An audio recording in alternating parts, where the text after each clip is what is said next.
What if the answer to a single question in your rebranding process would not only have the power to change your firm, but could even change the world? When you nail this, I promise it almost feels like cheating. That's easy! Before I teach you how to answer this single question, Riddle me this! what brands are you most passionate about? If I had to guess, your answers are brands that seem to be speaking directly to you. Food brands that satisfy your particular dietary needs. Tech brands that are positioned to serve your favorite hobby.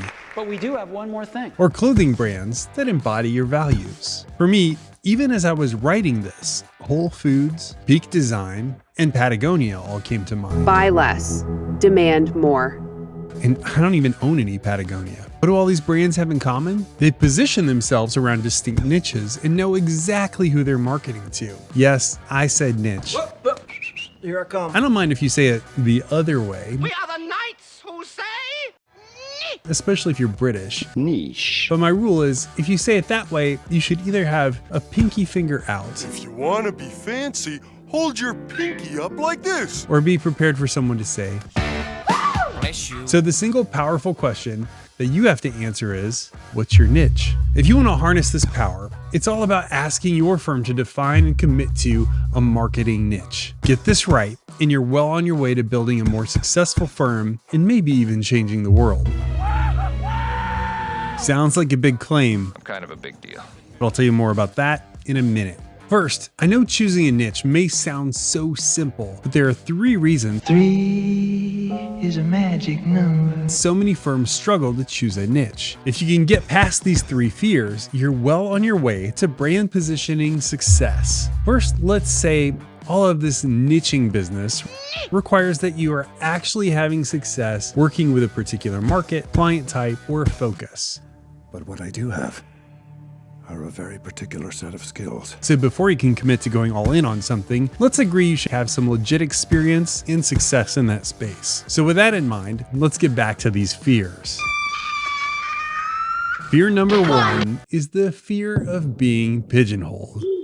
Maybe you said this yourself. I want to be able to do more than just one kind of thing for one audience. I don't want to get pigeonholed. It's a trap. Keep in mind, having a particular niche won't stop you from also doing other types of projects. And better yet, you'll probably have far less work to do to land new clients within your niche. Prospective clients within your niche are the fish who are far more likely to jump in your boat. You can still work on those other types of projects, but those aren't necessarily things you'd want to put on the homepage of your website or market them to your core audience, or you risk serious confusion. Fear number 2 might sound something like this. How can we possibly sustain our firm with a niche? That's what's called a scarcity mindset. And I'm guessing you've never heard the phrase, The riches are in the niches. and also further evidence why this niche thing is correct. I mean, why else would it rhyme?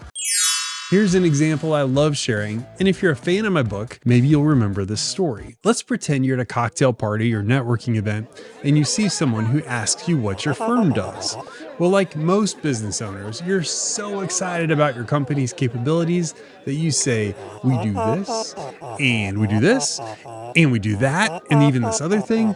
But this one thing is really our specialty and blah, blah, blah. Except last week, this one company asked us to do this totally different thing, so we thought we could probably figure it out. Now, if you were on the receiving end of this info dump, the chances you'd ever hire this guy or even remember what their specialty was after all of that was about.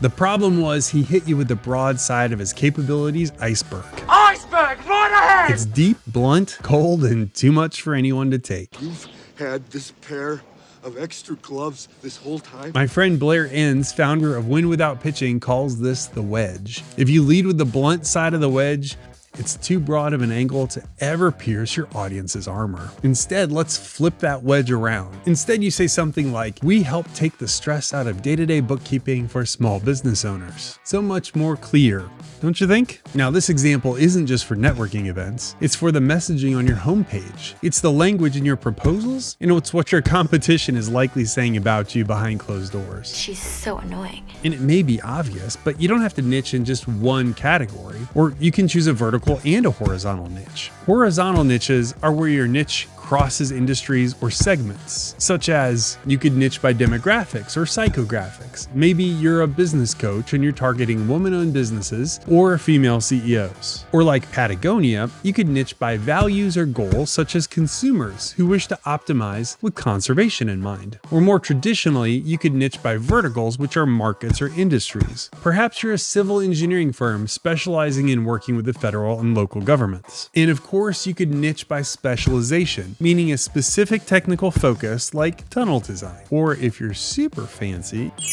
you can try both, like civil engineering for conservation-minded companies. Once you have a niche defined, it's suddenly so much easier to create content that connects with your audience, write messaging that resonates with their needs, and better dial in your marketing spend because you know specifically who you're targeting.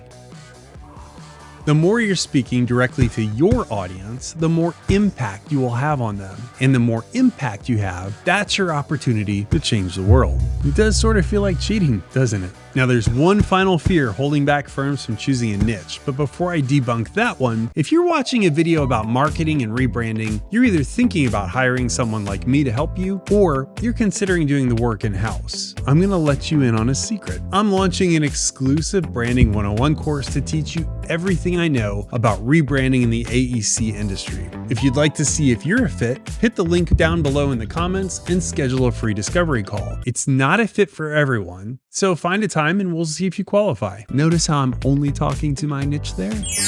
What's with all the winking this episode?